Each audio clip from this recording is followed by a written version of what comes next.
आपकी जेब में जीवन यापन के लिए अच्छे पैसे जेब में होने चाहिए। तो हम उस दिशा में आगे बढ़ रहे हैं।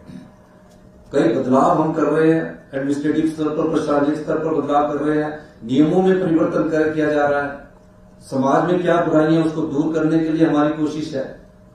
और ये नहीं हम दिन रात छुट्टी वाले दिन बैठकर भी फैसला कर रहे कि करे वो काम हो, क्योंकि जिस स्थिति में हम हैं, प्रत्येक हिमाचल वासी पर 93,000 रुपये प्रति व्यक्ति का कर्ज है, 75 लाख की हमारी जनसंख्या है।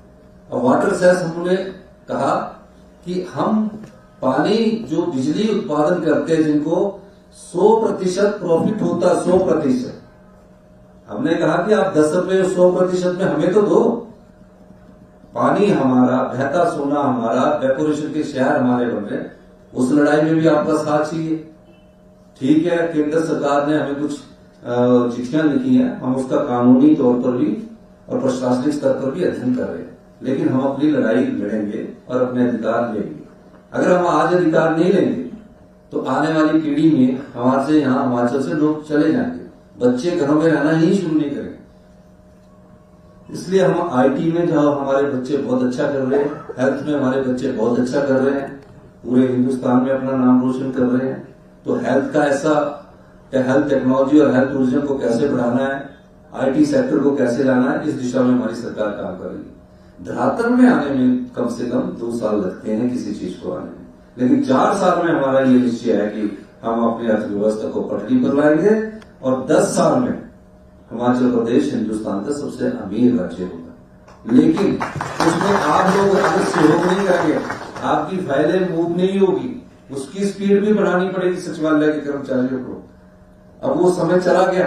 अगर और राज्यों के साथ अगर हमने आगे बढ़ना है और अपने प्रदेश को आगे बढ़ना है तो हमें स्पीड से, तीव्र गति से कार्य करना होगा, और उसमें आपका सहयोग चाहिए। जितने हमारे कर्मचारी और सचिवालय के कर्मचारियों को सबसे ज्यादा सहयोग चाहिए, क्योंकि आपके द्वारा पहुंची हुई फाइल जो अधिकारी और फिर मंत्री और मुख्यमंत्री की और चीफ सेक्रेटरी के टेबल पर पहुंचेगी, तभी हम उनको अमली जामा पहनाएंगे।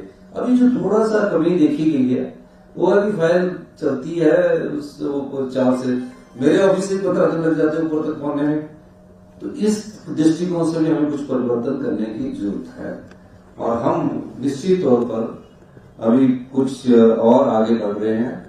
विकास में हम चाहते हैं, पैसा भी हम खर्च करना चाहते हैं, पैसा आपका देना भी चाहते हैं, पर देने से पहले जैसे आपके पास 100 रुपया आता है और मैं 150 रुपया खर्च कर रहा हूं, तो एक दिन तो गिरेगा नहीं। आज हिमाचल प्रदेश सरकार की हालत ये है कि हम 100 रुपये का राजस्व प्राप्त करते हैं और 175 रुपया हम खर्च करते हैं, उसमें से 50 रुपया हम सरकार के कर्मचारियों को ज्यादा सहयोग करने के लिए करते हैं।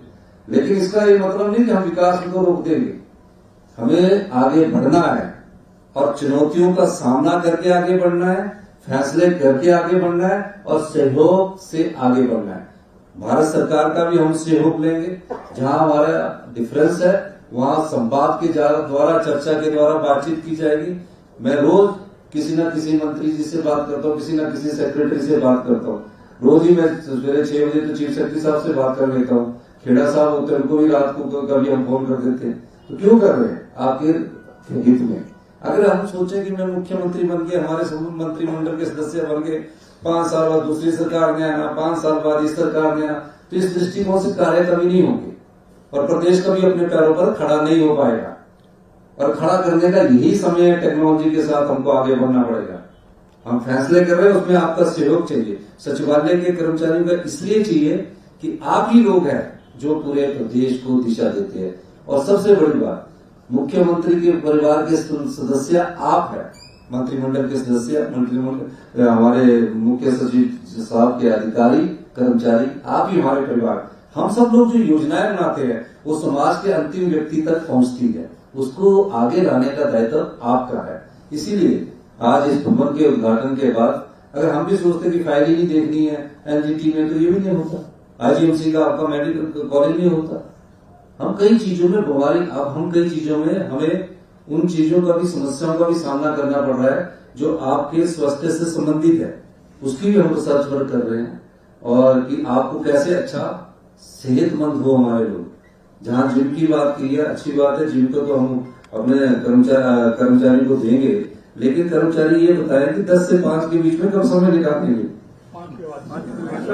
तो इसको खोलेंगे हम 6 से 8 बजे के बीच, तारा अपने पास रखेंगे आपकी स्कीम है, क्योंकि 10 से 5 तो आपको तीव्र गति से काम करना है। और मैं आपसे ये आशा चाहूंगा कि आप अपनी जो स्पीड है, चाहे निचले स्तर पर, ठीक है कोई भी कर्मचारी मेरे से आके मिल सकता है, कहीं हमसे गलती होती है, उस गलती का सुधार करने के लिए तो बैठे, पर ध्यान में लाओगे तभी सुधार होगा, जो ध्यान में नहीं लाओगे तो सुधार क्या होगा। तो इसलिए आप लोगों का मैं एक बार फिर से इस मंच के माध्यम से बहुत बहुत धन्यवाद करता हूँ, सभी कर्मचारियों का, सभी अधिकारियों का, सक्सेना साहब का और सभी का कि हमने ये बिल्डिंग की शुरुआत की है। अब इसकी सफाई मेंटेनेंस भी हमको ध्यान रखनी है। 100 साल पुरानी बिल्डिंग हमारी, जहाँ ब्रिटिशर काल में हिंदुस्तान पर राज किया जाता था, उसको मेंटेन हमारे कर्मचारी अधिकारी और हमारे जो मेंटेनेंस अधिकारी पीडब्ल्यूडी उन्होंने रखा है। दूसरी बिल्डिंग है, ये भी 100 साल रहेगी कि हमने इसका किया था, और आप लोग हमारे परिवार के कई बच्चे इसमें रोजगार करेंगे, कई यहाँ से दिशा प्राप्त करके बाहर सेवा करेंगे। तो आप सबका एक बार पुनः बहुत बहुत धन्यवाद। जय हिंद।